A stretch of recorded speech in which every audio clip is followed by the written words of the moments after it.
They reveal that North Korea is again facing a failed harvest, and along with it, malnutrition and starvation. 10 weird things that only exist in North Korea. Hey friends, have you ever wondered what life's like in the world's most secretive country? Well, buckle up, because we're about to take a wild ride through Kim Jong-un's North Korea's quirkiest bits regime. Trust me, I've spent way too much time digging into this stuff. And let me tell you, it's mind-blowing. From bizarre laws to unexpected punishments, we're diving deep into the weirdest things you'll only find in the Hermit Kingdom. And let me tell you, number 7 on our list is so crazy, it'll make your jaw drop. So grab a snack, get comfy, and let's explore 10 weird things that only exist in North Korea. Number 10. State-mandated haircuts.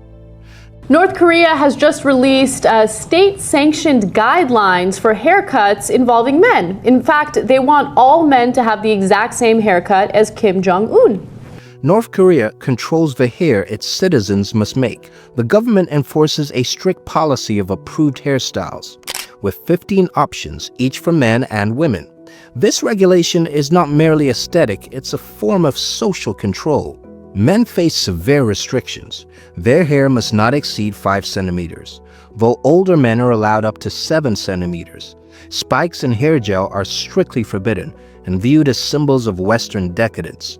Women's hairstyles, meanwhile, reflect their marital status.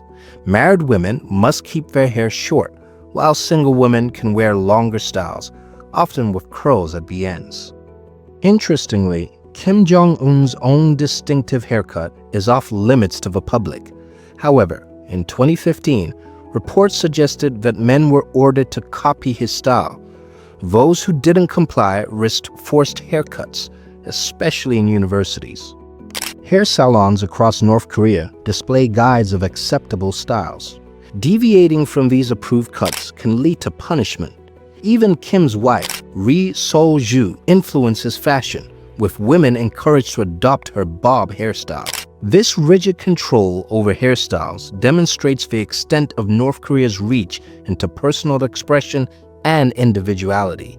And if your hairstyle can get you in trouble, imagine the consequences of simply being related to someone who might have offended the regime. General punishment. 라는 게 있습니다. 범죄를 저질렀거나 아니면 북한 정권에 대해서 범죄를 저지른 사람들에 대해서 그 당사자는 물론 그리고 가족에 대해서 추방 아니면 또 정치범 수용소로 보내지는 사례들이 있습니다. North Korea's justice system is notorious for its guilt by association policy. This cruel practice punishes not just the accused, but also their family members across 3 generations. As a result, entire families can be imprisoned for the actions of a single relative. The regime's rationale is to deter dissent by threatening loved ones. Offenses that can lead to such severe punishment include listening to foreign radio or making a perceived slight against the government. Often, people are arrested without knowing why. Camp 14, also known as Kaesyeon, internment camp, is a prime example of this system. It houses various prisoners, including underperforming officials, regime critics, their children, those born in the camp, and suspected anti-government activists.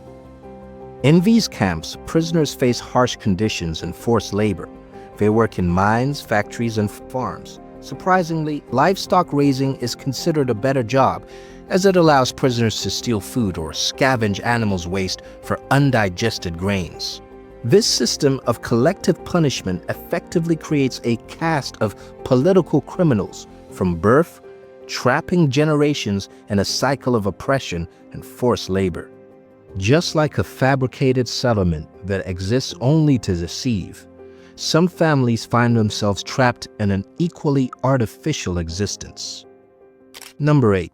The fake village.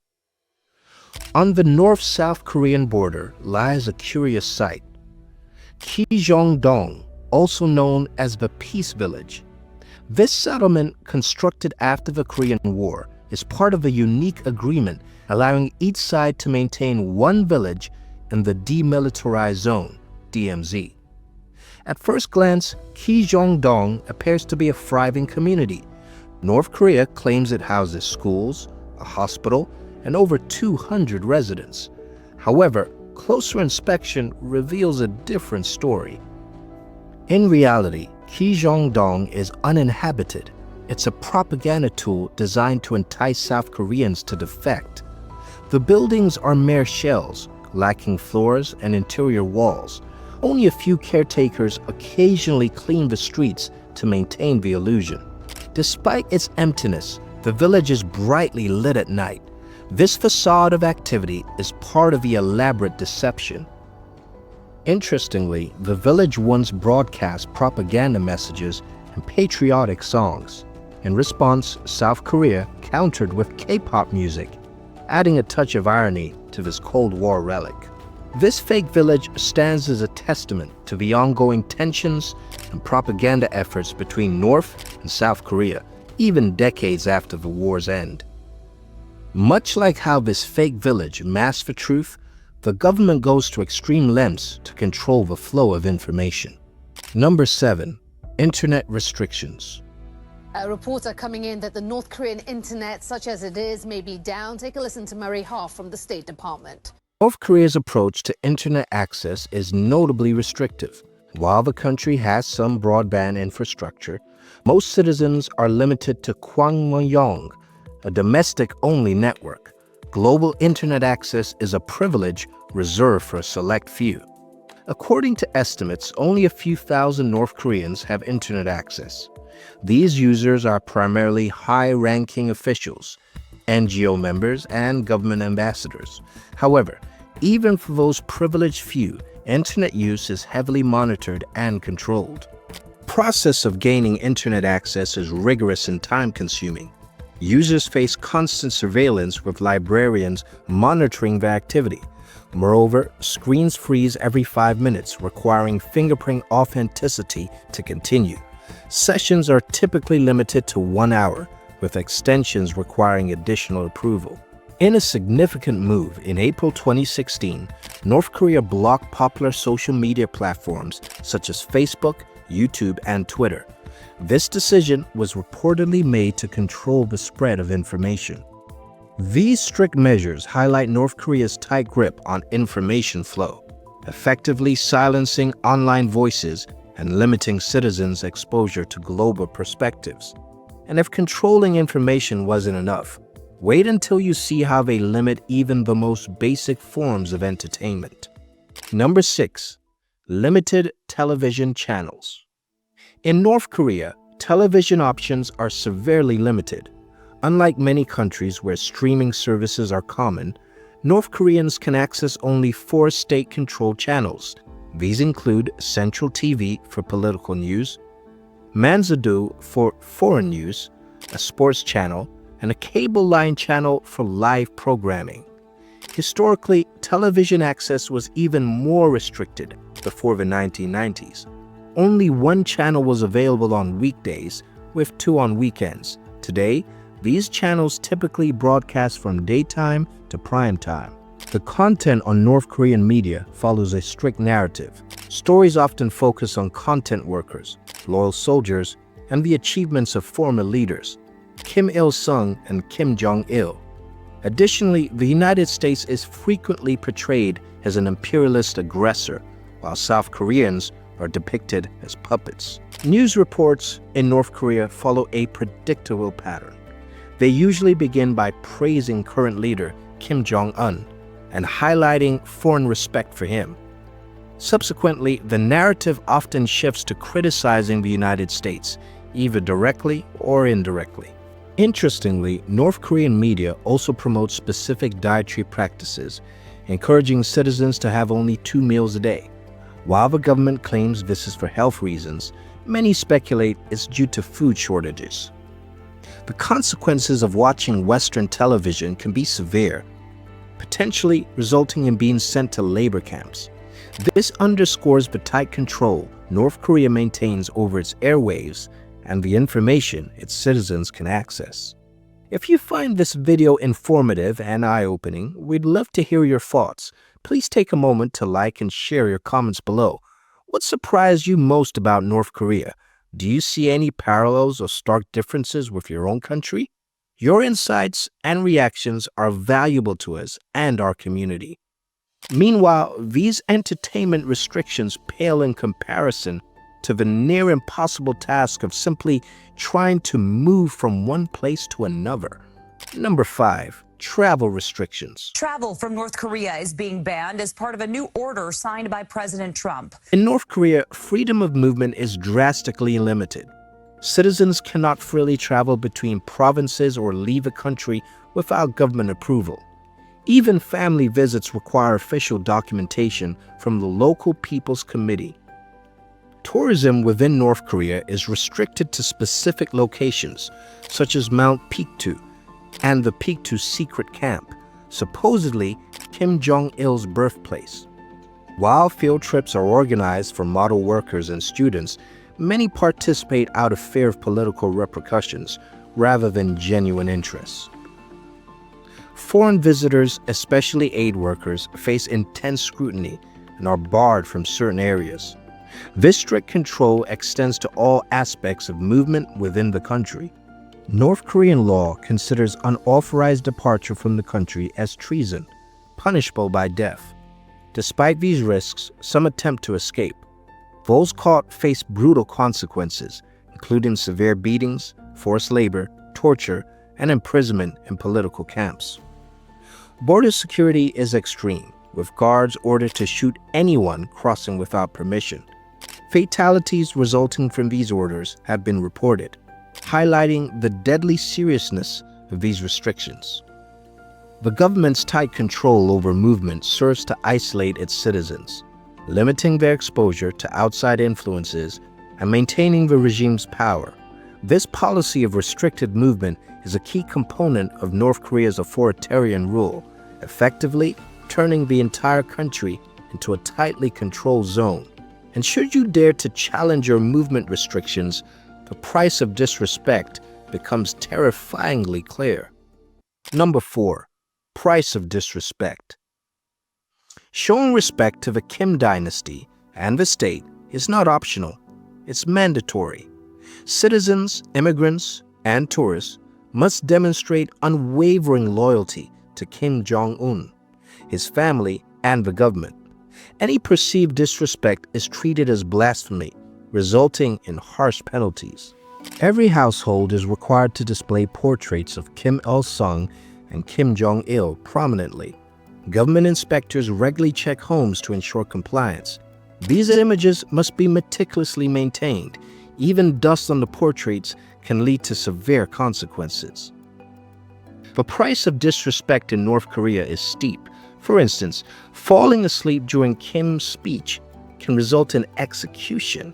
In 2015, the defense minister faced a gruesome death by an anti-aircraft gun for allegedly dozing off during an event and failing to follow orders. Furthermore, in 2016, the regime banned sarcastic remarks about Kim Jong-un or the government in everyday conversations. This highlights the extreme sensitivity to any form of perceived disrespect. The consequences of such disrespect extend beyond the individual. Entire families can be forcibly relocated to political prison camps for a member's perceived offense. This collective punishment serves as a powerful deterrent, ensuring compliance through fear. These strict measures underscore the regime's obsession with maintaining absolute control and reverence, turning even minor acts of perceived disrespect into potential capital offenses. But to make it even more weird, even something as seemingly harmless as a music genre can become a dangerous act of rebellion.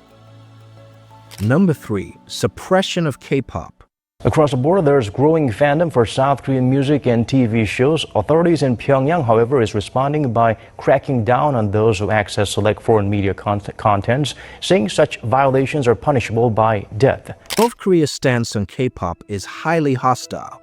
While this South Korean music genre has gained worldwide popularity, it faces severe suppression in the North. Kim Jong-un, who took power over a decade ago, views South Korean entertainment, including K-pop, as a corrupting influence. Consequently, he has implemented harsh measures to prevent its spread within North Korea. The penalties for engaging in K-pop are severe. Listening to it is considered a serious crime, punishable by up to 15 years in prison. Moreover, a law passed in December 2020 made smuggling South Korean entertainment, including K-pop, a capital offense. Shockingly, at least 7 people have been publicly executed in North Korea over the past decade for distributing K-pop videos. Most of these executions occurred between 2012 and 2014 in the city of Haisan. During these grim events, officials branded the condemned as social evils before carrying out the executions in front of forced witnesses. These extreme measures highlight the regime's fear of cultural influence from the South. By criminalizing K-pop and other forms of South Korean entertainment, North Korea aims to maintain strict control over its citizens' cultural consumption and prevent outside influences from challenging the state's ideology. But just as music becomes forbidden, so too does the most fundamental human right to believe. Number 2, religious persecution. The US government has once again labeled North Korea one of the world's worst offenders in the denial and persecution of religious freedoms. In its annual report released on Tuesday, the State Department said the regime is continuing to crack down harshly on those who practice religion. North Korea's approach to religious freedom is extremely oppressive. While the Constitution claims to protect religious rights, in reality, these freedoms are non-existent. The country functions as an atheist state, with severe consequences for those practicing any faith. Christians face particularly harsh treatment. Praying, worshiping, or owning religious texts can lead to torture or imprisonment. Although Pyongyang has a few state-controlled churches, they serve as mere facades. Research based on defector testimonies reveals shocking statistics. For example, approximately 70,000 Christians and other religious believers are held in labor camps. The government encourages citizens to report unauthorized religious activities. Many Christians hide their faith, even from close family and friends. And in 2009, a family including a 2-year-old child received life sentences in prison camps simply for practicing their faith and possessing a Bible. Escapees from these camps describe horrific conditions like severe malnutrition, being forced to eat contaminated food, regular verbal and physical abuse, and witnessing executions. Despite constitutional claims, religious freedom in North Korea is effectively non-existent. The regime's demand for absolute loyalty to Kim Jong-un leaves no room for religious devotion, making North Korea one of the world's most oppressive countries regarding religious freedom. And when your faith, your music, and your personal choices are controlled, why would your career be any different? Number 1. Mandatory job assignments. In North Korea, employment is tightly controlled by the state. Despite official claims of full employment and worker autonomy, the government reports a 100% employment rate, asserting that every citizen has the right and obligation to work.